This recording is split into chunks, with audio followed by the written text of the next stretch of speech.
Assalamualaikum warahmatullahi wabarakatuh.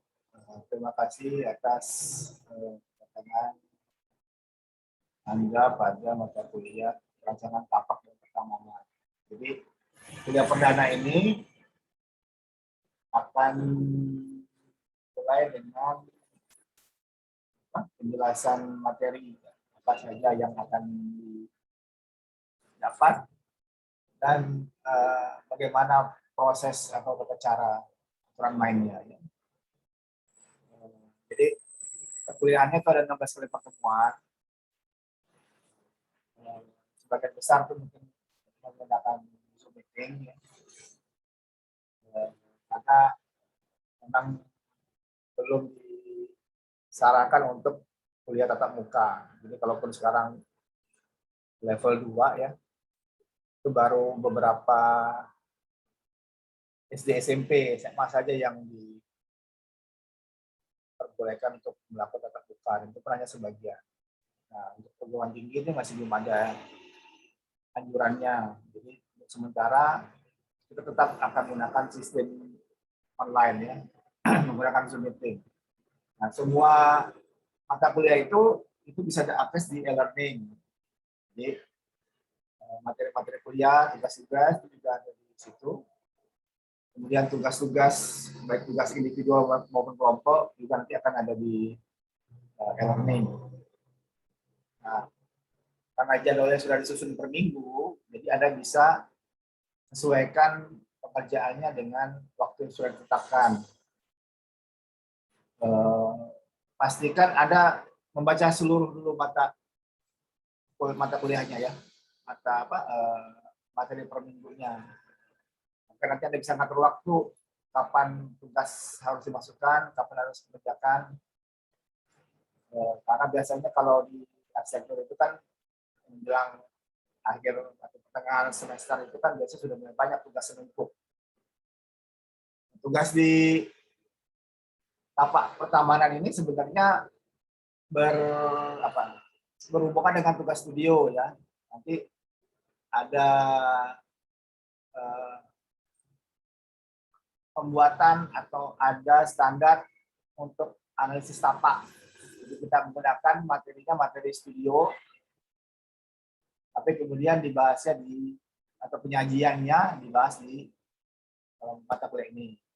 Kemudian ada lagi nanti tugas makalah ya, paper yang sifatnya kelompok. Nanti pembagiannya diserahkan kepada Anda ya. Satu kelompok bisa 2 atau 3 orang. Jadi tugasnya tentang taman ya. Baik. Nanti ada ujian tengah semester di minggu ke-8 ya. Kemudian ujian akhir semester di minggu ke-16. Jadi kalau Anda lihat itu ada tugasnya, itu ada artikel perubahan manusia, suatu taman, kawasan yang layak konservasi. Terus ada tugas kelompoknya adalah laporan pengamatan ya. Taman kota dan jelaskan fungsi kegiatan bangsa kita lainnya. Tugas kelompok. Dan mungkin tugas kelompoknya di setelah minggu ke-8 ya. Minggu 9-10. Sumber pustakanya ada di Asihara ya, kita pakai ya, Mata Uang. Terus ada Gordon Cullen ya, Science Landscape. Nah, ini beberapa sumber pustaka yang bisa digunakan, tapi tidak tertutup kemungkinan untuk jurnal-jurnal yang baru ya, sehingga bisa selalu update dengan perkembangan pengetahuan masa kini.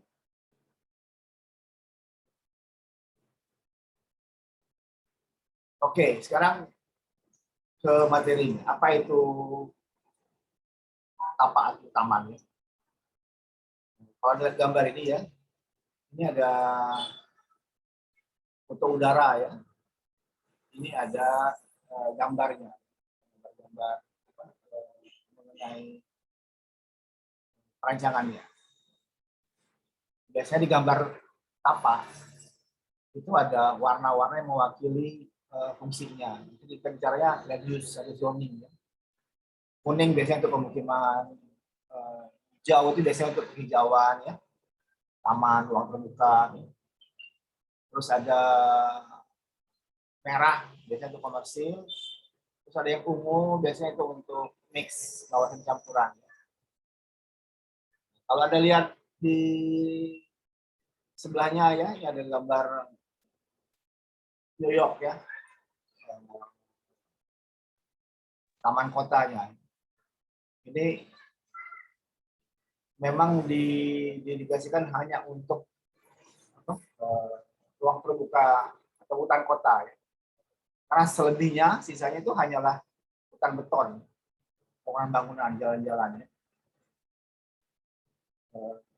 Jadi ini menjadi penting karena dia menjadi paru-paru kota ya, yang menghasilkan oksigen. Kalau Anda lihat pelajaran biologi kan, tanaman itu menyerap karbon dioksida dan mengeluarkan oksigen.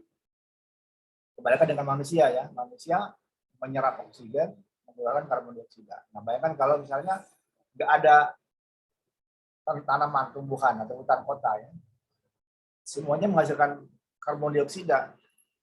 Padahal karbon dioksida itu adalah zat yang beracun ya, terlalu banyak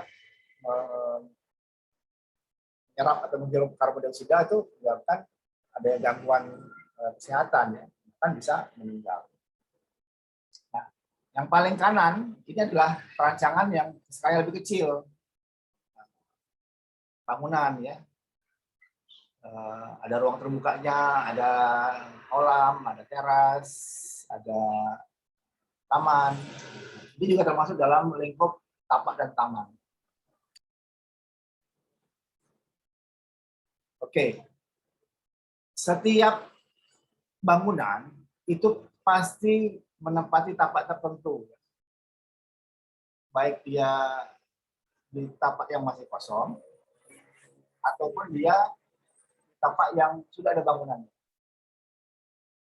Jadi kalau kita bicara soal apa itu tapak, tapak itu adalah sebidang lahan atau sepedak tanah dengan batas-batas yang jelas, dengan kondisi permukaan serta ciri-ciri istimewa yang dimiliki oleh lahan tersebut. Jadi setiap kali Anda mendapat tugas untuk merancang sesuatu, hal yang penting dan pertama kali Anda harus tahu adalah di mana lokasinya, terus seberapa besar dia, kemudian apa batas-batas kanan kiri belakang depannya. Maka itu akan membatasi daerah perencanaan Anda.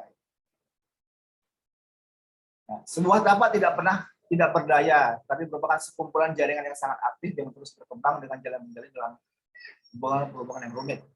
Jadi tapak itu nggak pernah dia isolated atau berdiri sendiri.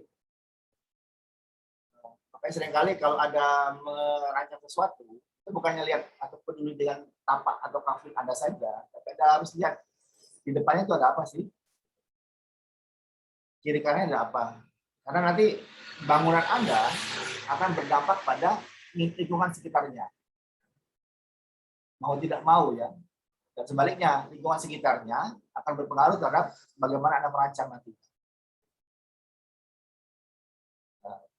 Perencanaan tapak adalah pengolahan fisik tapak untuk meletakkan seluruh kebutuhan rancangan di dalam tapak.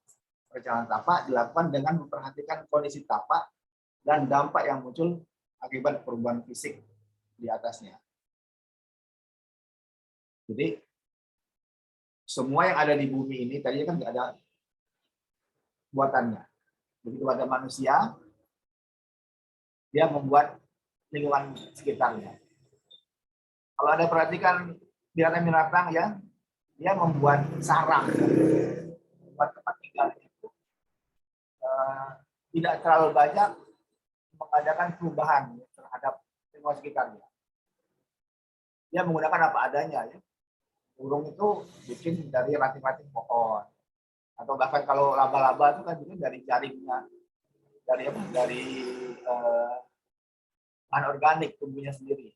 Manusia kan enggak, manusia bikin ambil pohon, dia tebang, dia serut, dia modifikasi, terus dia buat beton, dia buat kaca, ya. Dia menggunakan modifikasi yang sifatnya masif, ya, sifatnya besar. Dan dampaknya ternyata berpengaruh. Jadi kalau ada buat tapak ya, Anda buat perkerasan jalan, Anda jadikan dia sebagai lantai beton, Anda cor, misalnya, Anda jadikan dia sebagai rumput, itu pengaruhnya sangat berbeda. Misalnya dari penyerapan airnya. Begitu ditaruh beton, air nggak bisa langsung diserap. Tapi kalau dibiarkan secara nama terbuka rumput, air akan menyerap, tapi akan menyebabkan misalnya becek misalnya, yang mungkin berpengaruh terhadap penggunaan fungsinya secara keseluruhan. Tapi apapun dilakukan manusia itu, dia akan melakukan banyak perubahan terhadap tapak di mana dia akan dibangun. Jadi apapun ya, baik dia tanam tapak yang produktif maupun tapak yang tidak produktif. Prinsipnya sebenarnya adalah manusia itu melakukan pembangunan itu di lahan-lahan yang tidak produktif. Lahan produktif itu apa maksudnya? Lahan produktif itu lahan yang menghasilkan. Jadi lahan yang bisa tanam subur, ya, tanami padi, tanami kopi, tanami gandum, itu lahan yang subur. Itu nggak boleh ada lingkungan buatan, nggak boleh ada bangunan. Yang boleh itu justru adalah kerjaan-kerjaan sifatnya infrastruktur yang meningkatkan kemampuannya. Jadi buat irigasi boleh, buat untuk misalnya terasering untuk pengaturan air boleh, atau buat jalur-jalur irigasi agar airnya bisa. Nah, itu bisa. Tapi kalau dibangun gudang misalnya, atau dibangun rumah misalnya, itu sebaiknya dihindari. Bangunan sebaiknya berada di lahan yang tidak produktif, yang tandung, yang besar, ya. Taruhnya misalnya di daerah yang gundul, yang nggak hidup tanamannya, itu boleh dibangun di rumah. Pembangunan. Jadi kalau kita bicara perancangan tapak dalam arsitektur, itu yang dimaksud adalah lahan atau tempat di mana bangunan yang direncanakan akan dilakukan. Perencanaan tapak dimaksudkan untuk meletakkan bangunan atau kelompok bangunan pada tempat yang ditentukan dengan tepat. Jadi kalau sudah ada lahannya, yang dimaksud dengan perencanaan tapak itu adalah bagaimana meletakkan bangunan atau beberapa bangunan dalam tapak itu dengan posisi yang paling optimal. Apakah dia agak ke depan, apa ke belakang, ataukah dia satu lantai, dua lantai, apakah dia mestinya mepet ke bangunan sampingnya, atau enggak, atau berdiri sendiri. Itu masuk ke dalam bentuk perencanaan tapak. Bagaimana orientasinya, ya? Apakah pada timur, ada utara, ini bangunannya tapaknya memanjang, terus bagaimana bentuk bangunannya, apakah sesuai dengan bentuk tapak atau enggak. Oke, bentar.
Oke. Maka perlu dilakukan analisis terhadap kondisi awal, zona awal. Zona awal itu setting ya. Dalam kelebihan dan kekurangannya, perencanaan tapak dalam ibarat itu lebih diorientasikan ke dalam keindahan, keserasian, dan estetika objek bangunan yang akan menempati jarak. Jadi lebih ke arah indah, serasi, estetik.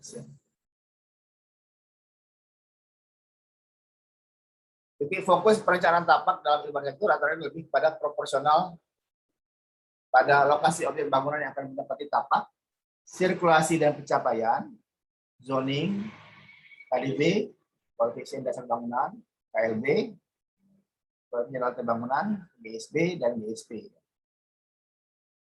Kalau di pantai ada namanya garis sempadan pantai, kalau sungai ada garis sempadan sungai.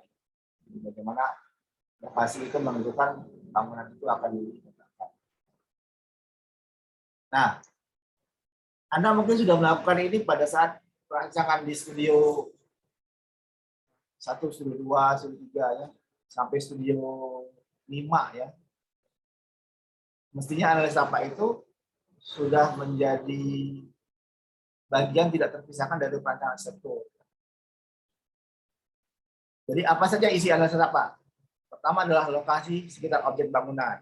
Jadi saya pikir sudah saya sebutkan bahwa depan, belakang, kiri, kanan, makanya perlu ada tahu lokasinya di mana, foto ya.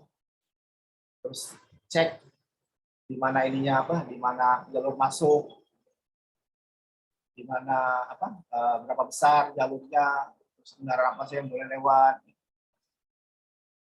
apakah itu ada jalan setapak atau tidak, karena pengaruh ya, ada merancang di tengah kota atau merancang di kampung atau di dusun atau merancang di tengah hutan, itu akan pengaruhnya sangat besar ya, terhadap bangunan Anda akan dibuat. Kemudian sirkulasi dan pencapaian adalah kemudahan akses baik pejalan kaki dan kendaraan. Sirkulasi itu adalah bagaimana apa jalur arus kendaraan atau orang ya. Pencapaian itu bagaimana lokasi Anda tuh ditemukan, didapati. Bisa saja lokasinya tuh ada di tengah kota, tapi pencapaiannya sulit. Kenapa? Karena jalannya jalan buntu, atau jalannya tuh nggak bisa masuk kendaraan, atau jalannya itu ada di belakang gedung-gedung besar ya, nyempil istilahnya. Jadi walaupun ada sirkulasinya, tapi pencapaiannya sulit.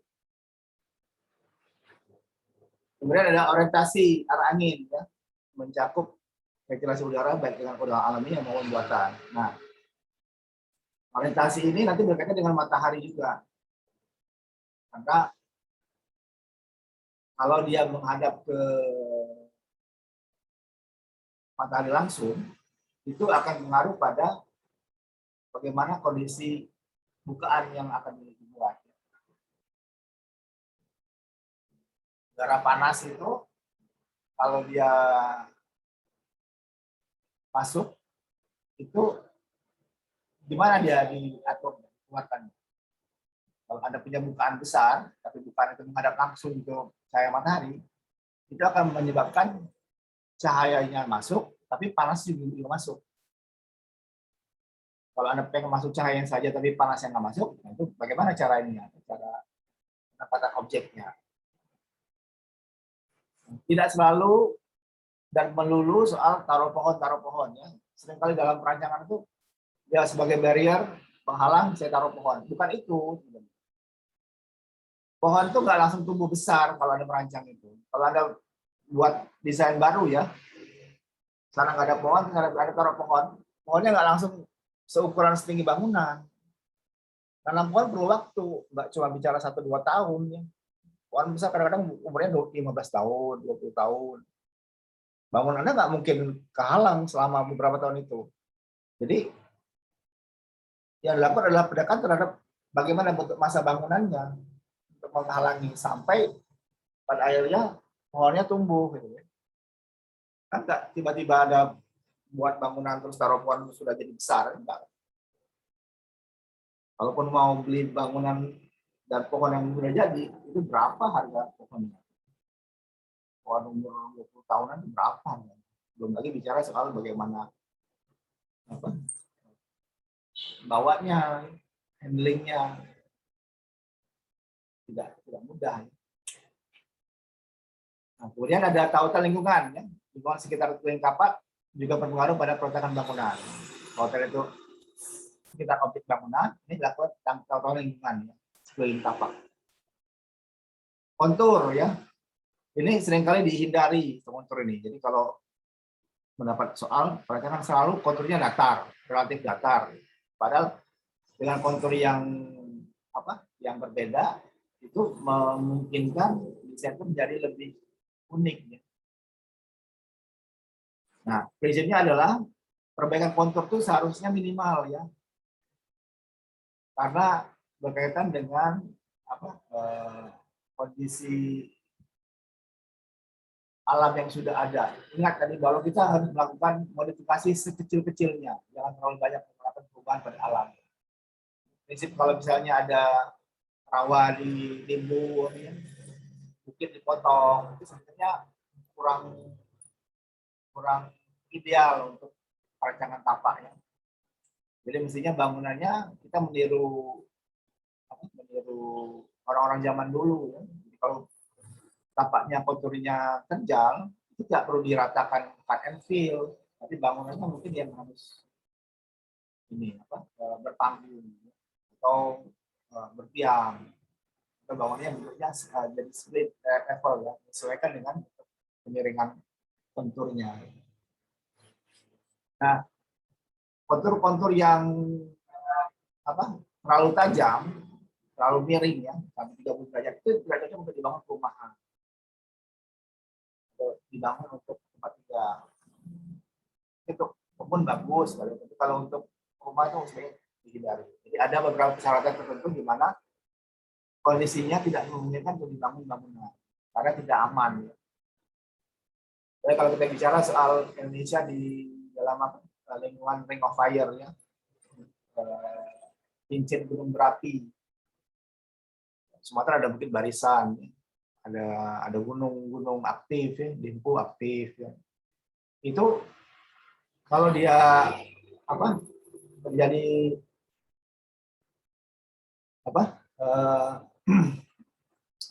kegiatan vulkanis mau meletus ya, itu akan ada gempa dulu.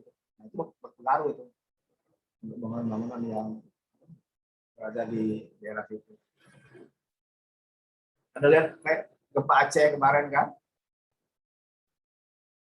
Padang ya, tsunami, itu kan adalah faktor alam yang sebenarnya kalau diteliti mungkin ada kaitannya dengan cara kita membangun.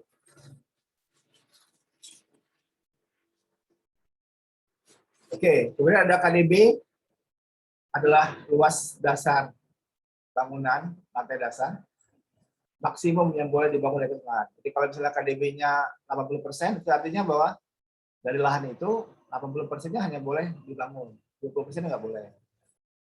KDB 30%, berarti yang boleh dibangun cuma 30%-nya. Jadi kalau lahannya 100, 30% cuma 30 meter persegi yang di lantai bawah yang boleh ditutup. KDB itu bicara soal ketertutupan lahan ya. Jadi kalau misalnya tadinya rumput, nah 30% itu boleh beton. Kalau KLB bicara soal total luas maksimum lantai yang boleh dibangun. Bukan lantai dasar, tapi total seluruh lantai. Jadi sebenarnya dari pengaturan KDB KLB itu bisa langsung diketahui bangunan itu akan menjadi seperti apa. Apakah bangunan landed banyak masa atau bangunan vertikal ya, kelihatan.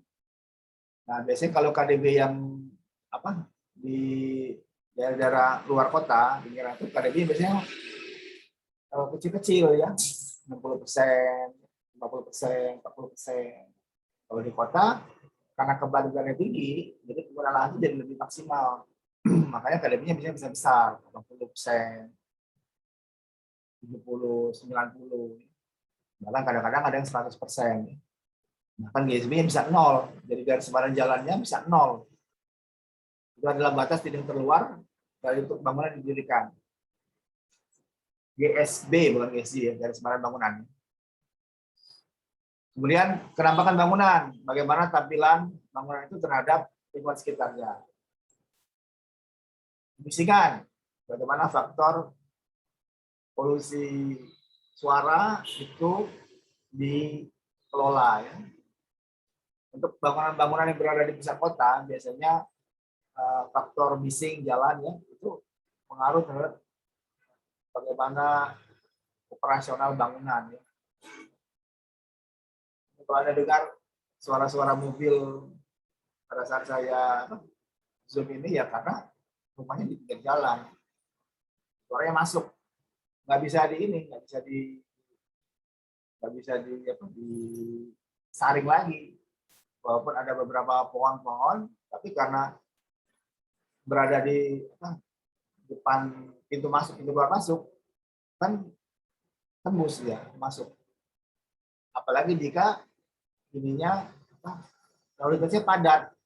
Jadi 1 jam itu bisa sampai 2.000 kendaraan yang lewat. Jadi nggak putus-putus. Nyebrang aja susah. Jadi ini terus-menerus. Mobil lewat, motor, kadang-kadang kendaraan lain. Nah, kemudian yang berkaitan dengan bangunan ya. Berkaitan bangunan itu pada tahap itu apa efeknya? Ya pada materialnya, pada bentuknya, pada pola masanya. Anda bangun misalnya balai-balai dari bambu, nggak ada dinding, cuma atapnya aja, jadi angin bisa lewat itu. Ya. Tapi sekarang Anda rubah, bukan dari bambu, tapi dari beton misalnya. Sudah beda lagi, karena beton bisa sampai 50 tahun, bambu paling cuma 5 tahun. Begitu dia jadi fix, permanen, existing, akan berpengaruh terhadap lingkungan sekitarnya. Bentuknya sekarang nggak lagi balai-balai, mungkin sekarang sudah seperti rumah khusus. Jadi tadi bangunan yang angin bisa tembus, sekarang nggak bisa lagi tembus, anginnya ditahan oleh dinding betonnya. Pola masaknya, kalau tadi kecil sekarang besar masaknya misalnya. Jadi seluruh lingkungan situ jadi berubah, arah angin jadi belok misalnya. Terus irigasinya selokan buangannya itu jadi diatur sehingga merubah arahnya. Itu akan berpengaruh terhadap lingkungan di mana bangunan Anda berada. Nah, apa ini juga ada kaitan dengan planologi. Planologi biasanya bicara soal aturan, daya dukung lingkungan, administratif, topografi, geologi, klimatologi, lingkungan tahan, terutama pada penggunaan lahan. Jadi kalau Anda bisa lihat apa sih fungsinya? Oh, ini hanya untuk industri sama perkebunan. Ini untuk daerah komersil, dagangan, dan hunian. Ini untuk daerah rekreasi. Itu dilakukan di penggunaan lahan atau land use ya. Yang juga berkaitan dengan kerawanan bencana. Jadi daerah-daerah kayak di Aceh itu ya, itu sudah dibuat begitu dia sudah kena tsunami,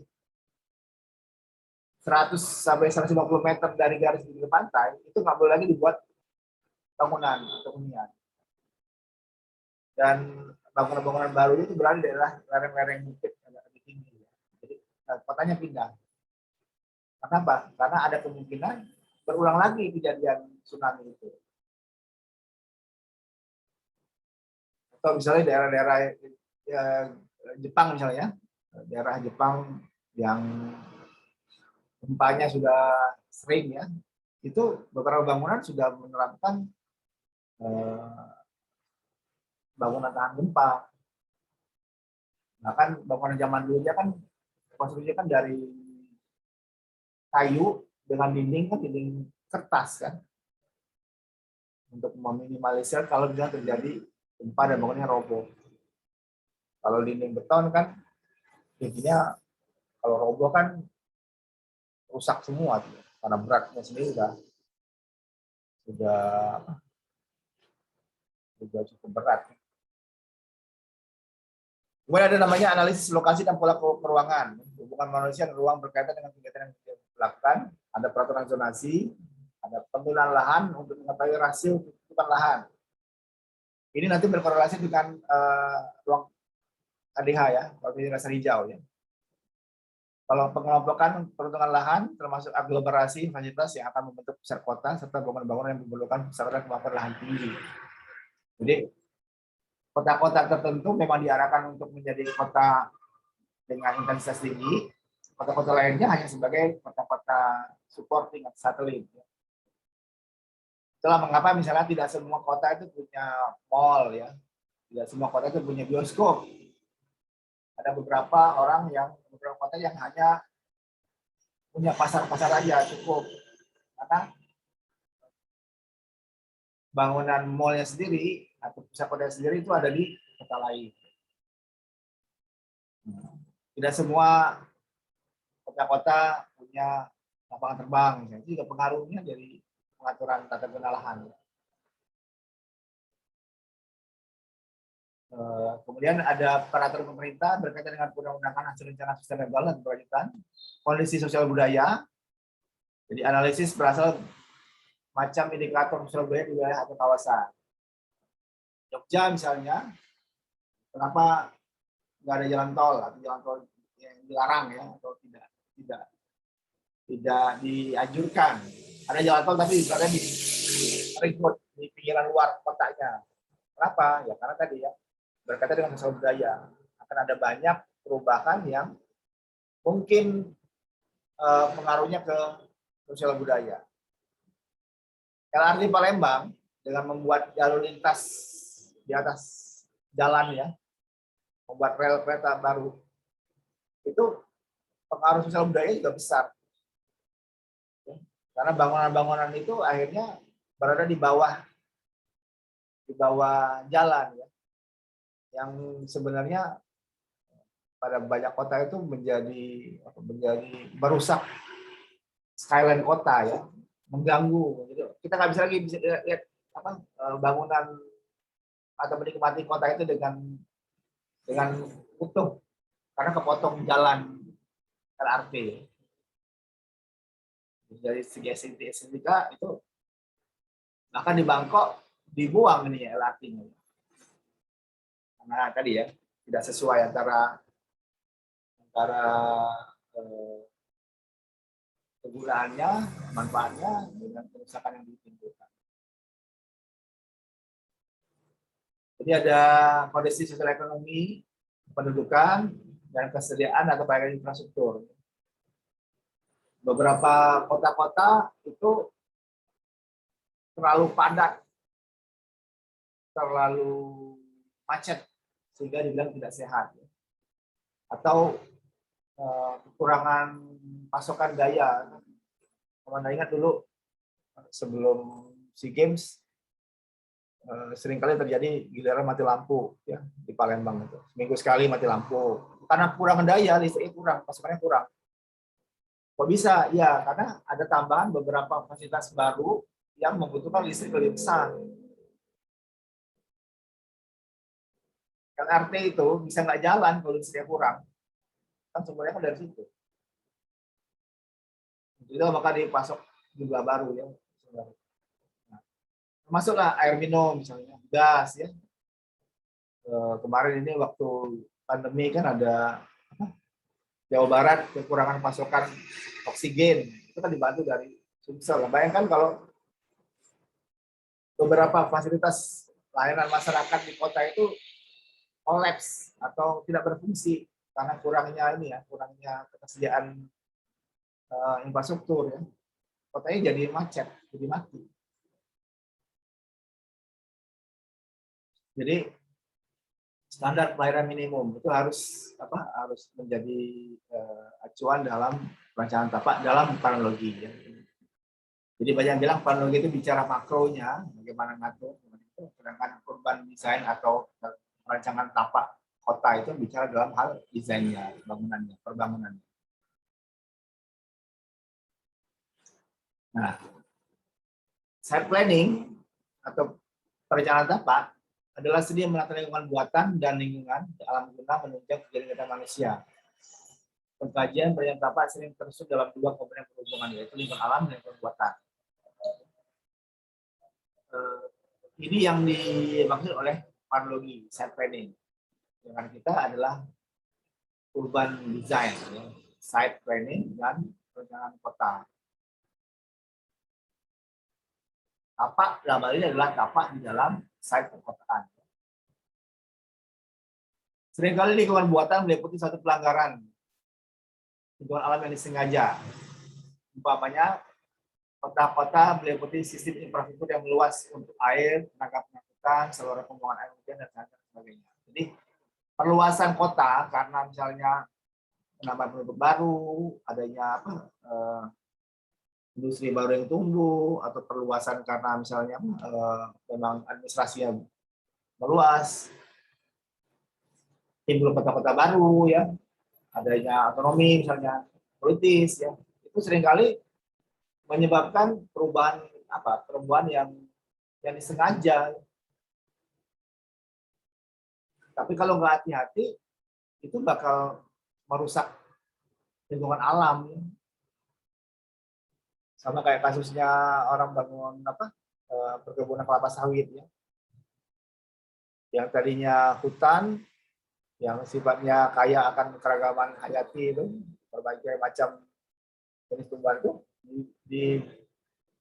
dijadikan satu seragam, kelapa sawit semua. Secara satu sisi ekonomis mungkin itu menguntungkan karena Indonesia termasuk salah satu produsen dan pengekspor CPO terbesar ya, di Asia, bersaing dengan Malaysia ya. Tapi di sisi lain alamnya ya, yang tadinya lingkungan alam itu berubah jadi lingkungan buatan yang dibuat tanah sawit semua itu menjadi terganggu, rusak ekosistemnya. Banyak binatang-binatang yang tergusur, punah ya. Yang nanti pengaruhnya pada ya macam-macam ya, ada longsor, ada kebakaran hutan, kaitannya juga nanti jadi bencana bagi manusia ya. Nah, konteks tapak dalam site planning itu ada 3 ya, pinggiran kota, di luar pinggiran kota, dan di kota. Jadi urban, suburban, sama ex-urban. Atau pinggiran kota itu sering disebut periphery ya.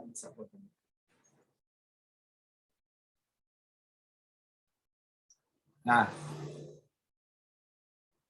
bagaimana proses perancangan tapak? Nantinya ada identifikasi. Jadi kalau ada dapat tapak atau ada diminta untuk merancang sebuah bangunan dalam tapak, hal pertama adalah Anda cari dulu potensinya apa, terus kendalanya apa, kemudian baru dibuat konsep-konsep perancangannya. Potensi itu hal-hal yang sifatnya menguntungkan, yang bisa dijadikan sebagai keunggulan. Kalau kendala itu adalah hambatan, hal-hal yang merugikan, yang kira-kira akan mengganggu atau merusak. Nah, konsepnya itu adalah bagaimana memaksimalkan potensi dan mengurangi atau meminimalisir kendala-kendala. Nah, dalam perencanaan tapak juga yang penting adalah Anda juga harus tahu si klien itu, sasarannya itu mau ngapain. Misalnya dia mau lahannya dibuat rumah sakit. Ya, untuk apa rumah sakitnya itu?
Oke, baik. Kemudian terakhir kita ada list program untuk penentuan secara sistematis pola kegiatan yang mendaki dan tanggapan fisik atau fungsional. Jadi bagaimana membuat daftar kebutuhan apa aja yang ditempatkan, kemudian bagaimana desain untuk mewujudkannya. Nanti dalam satu tahap itu ada 3 yang menjadi acuan ya. Satu adalah konteksnya terhadap uang, satu lagi terhadap perilaku. Ruang itu bicara wadah ya, tempat suatu kegiatan itu berlangsung. Perilaku itu adalah kegiatannya, ya, ruang makan ya. Nah, ruang makan itu dia perlu kalau kegiatan adalah makan. Perilaku makan itu seperti apa? Orang duduk atau orang di lantai, lesehan atau orang berdiri misalnya, itu perilakunya. Ya. Tapi terus ruangnya seperti apa? Oh, apakah dia perlu ruang terbuka, tertutup, pakai dinding atau enggak? Ada persepsinya. Bicara soal bagaimana orang menerima atau memahami kegiatan itu berlangsung. Jadi ada ruang, perilaku, persepsi. Oke. Sementara itu dulu. Sampai sini ada pertanyaan? Belum ada, Pak.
Oke.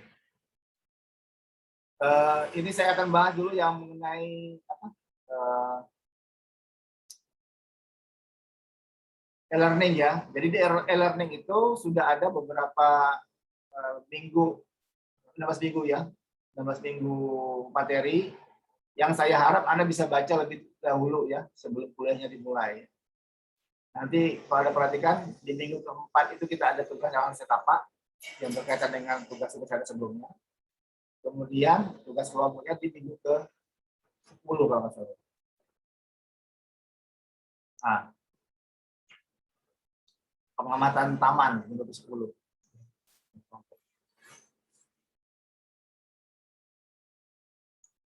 Hmm, Oke, sebelum lupa, ini apa? Absensinya ada di chat, tolong diisi dulu untuk di absensi ini apa? Zoom ini. Isi sesuai dengan mata kuliah yang Anda ambil sekarang. Jadi yang sekarang isinya rancangan tapak.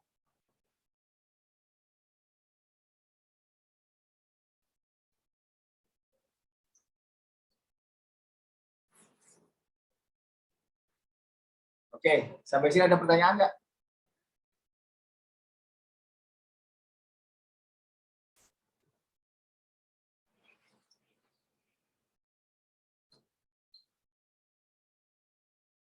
Nggak ada? Belum ada Pak. Udah, oke. Baik, jika nggak ada, saya akan tutup ininya, pertemuan kali ini. Mohon dinyalakan dulu ininya, videonya. Saya akan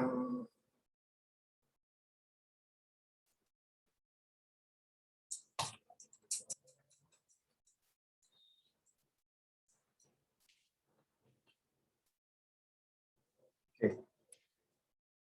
Ya.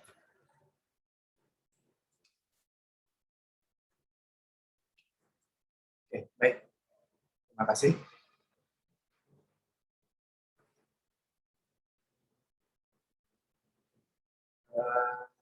Kalau ada pertanyaan lagi, atau kalau ada pertanyaan nanti Anda bisa bahas kirim ke WA, atau di learning itu ada diskusi ya, forum diskusi bisa dibahas itu. Demikianlah, saya tutup dengan ucapan alhamdulillah. Assalamualaikum warahmatullahi wabarakatuh. Alhamdulillahirabbil alamin. Alhamdulillahirabbil alamin.